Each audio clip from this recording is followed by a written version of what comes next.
안녕하세요. 반갑습니다. 건강나무입니다. 루시드 그래비티 출시 후 예약을 하게 되면서 이제 본격적인 생산과 딜리버리를 할 때가 얼마 남지 않는 상황인데요. 본격적으로 그래비티 대량 양산은 내년 하반기에 할 것으로 공식적으로 발표를 하게 되면서 많은 기관들은 루시드에 대해 아직까지는 관망세를 유지하고 있는 실정입니다. 그래서 최근 모건 스탠리가 루시드에 대해 의견을 밝혔는데요.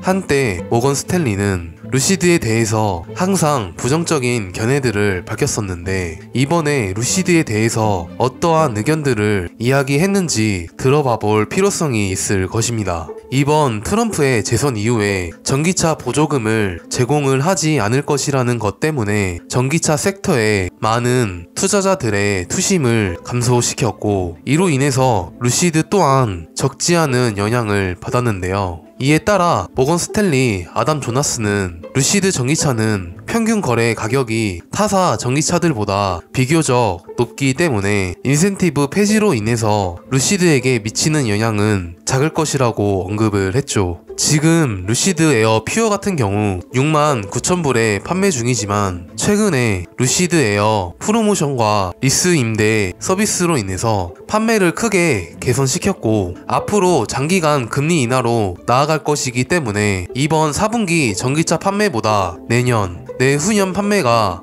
기대되고 있는 실정입니다. 그래서 루시드는 지금보다 더 많은 전기차를 판매로 나아가기 위해서는 가지고 있는 현금 자본을 이용하여 충분히 대량 양산 능력 캐파를 늘려야 할 것이고 사우디 제다의 2 공장이 완공이 된다면 본격적인 중저가형 전기차 판매와 대량 양산을 이끌 것으로 보이고 지금보다 루시드는 몇십 배 더 성장으로 나아갈 수 있을 것이죠. 이번에 미국 행정부의 전기차 정책 변화는 급변하게 될 것인데 결국에는 전기차 섹터에서 살아남기 위해서는 전기차 하드웨어 기술력 효율성을 향상시키고 내연기관차보다 훨씬 더 월등한 효율성을 자랑한다면 운전자 경험과 전기차 운영 비용과 효율성 면에서도 훨씬 더 좋아진다면 구매자들은 내연기관에서 전기차로 자연스럽게 넘어오는 수순으로 방향을 틀 것입니다. 그렇게 된다면 탄소 배출권으로 마진을 늘리는 것보다 전기차 판매를 통한 마진을 늘려나갈 수 있을 것이죠. 그렇기 위해선 대량 양산에 대해서 반드시 루시드는 성공해야 할 것이고 아담 조나스는 루시드가 그래비티 램프업 성공과 운영 레버리지 부분에서 상당한 개선을 입증할 수 있는지 없는지에 달려있다고 했죠. 그래서 루시드는 이번에 상당한 자본으로 더 많은 하드웨어 제품들을 공급할 수 있는 능력을 보여줘야 할 것이고 이익들을 높여나가는 쪽으로 가야 할 것입니다. 모건 스탠리 아담 조나스는 루시드에 대한 주식을 셀 등급을 그대로 유지하고 목표 가격을 3달러로 측정했고 현재 다른 기관 애널리스트들의 루시드에 대한 평가는 6개의 홀드, 2개의 셀, 1개의 바이를 혼합되어 중립 컨센서스 등급을 받았고 평균 목표가가 3불에 있는 만큼 향후 몇 달 이내에 3불 이상 상승할 여력이 있다는 것이고 추후에 있을 4분기 실적 발표 그리고 2025년 루시드 가이던스 목표와 비전을 어떻게 설정이 될지에 따라서 루시드의 목표가를 높이거나 낮출 것으로 보입니다. 하지만 단기적인 방향성에 대해서 생각해 본다면 곧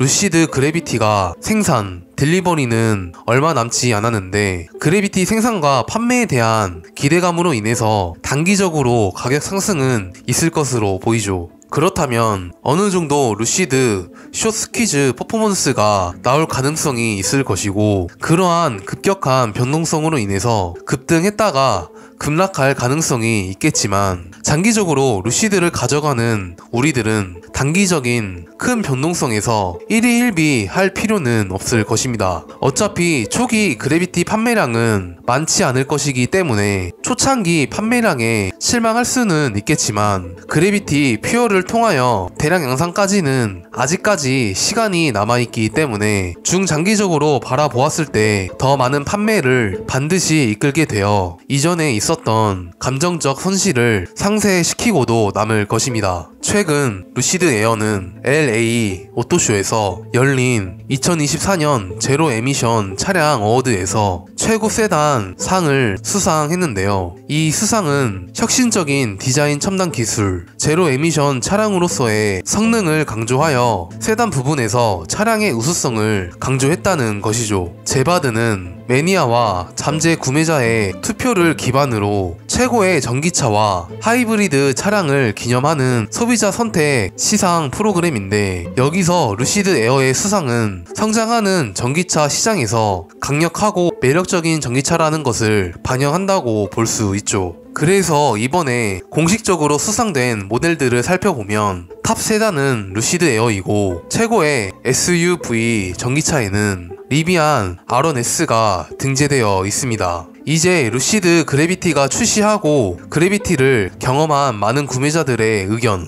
그리고 그래비티가 대량 양산되어 SUV 시장에서 본격적으로 실력 발휘를 하게 될 때 내년이나 내후년에 리비안 R1S 수상 자리를 그래비티가 가져갈 수 있을 것입니다. 확실히 루시드는 유럽 시장과 중동 시장에서 주목을 크게 받고 있고, 고급 전기차 브랜드로서 유명세를 유지하면서 점진적으로 판매량을 이끌고 나아가고 있는 상황이지만, 이를 통해서 글로벌 전기차 시장에서 어떻게 변화시킬 수 있을지가 관건인 상황이죠. 한 가지 확실한 것은 북미와 중동 시장에서 많은 변화를 이뤄나갈 것이라는 것과, 사우디와의 전략적인 파트너십으로 인하여 다양한 기업들 간의 파트너십과 라이센스 제공 등 지속적인 성장을 꾀하려 하고 있기 때문에 사우디 제다에 있는 루시드 두 번째 공장이 완공이 될 시점부터 유럽과 아시아 시장에서 많은 영향력을 끼칠 수 있을 것입니다. 그리고 루시드는 루시드 오션에 대한 상표 신청에 대한 진행을 이루었고, 미국 특허 상표청에 11월 19일에 허가 통지를 발행하여 신청 기간 동안 이의 제기가 되지 않았다고 밝혔습니다.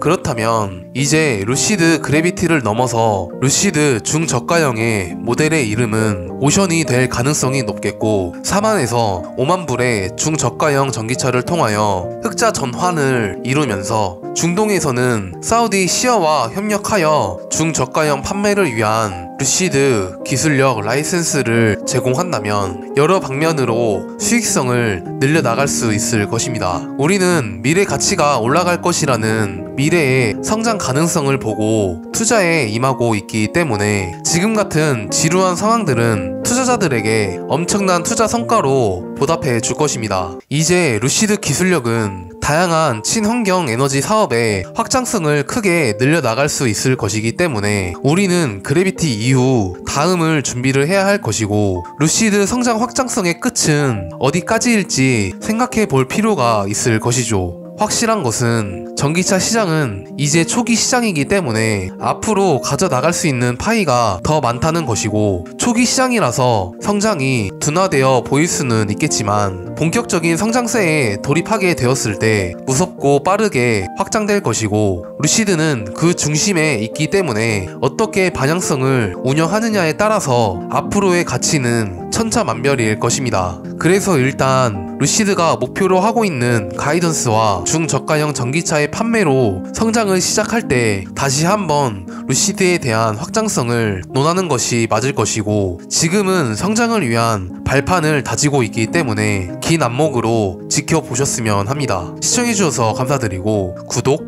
좋아요, 알람 설정 부탁드리겠습니다. 감사합니다.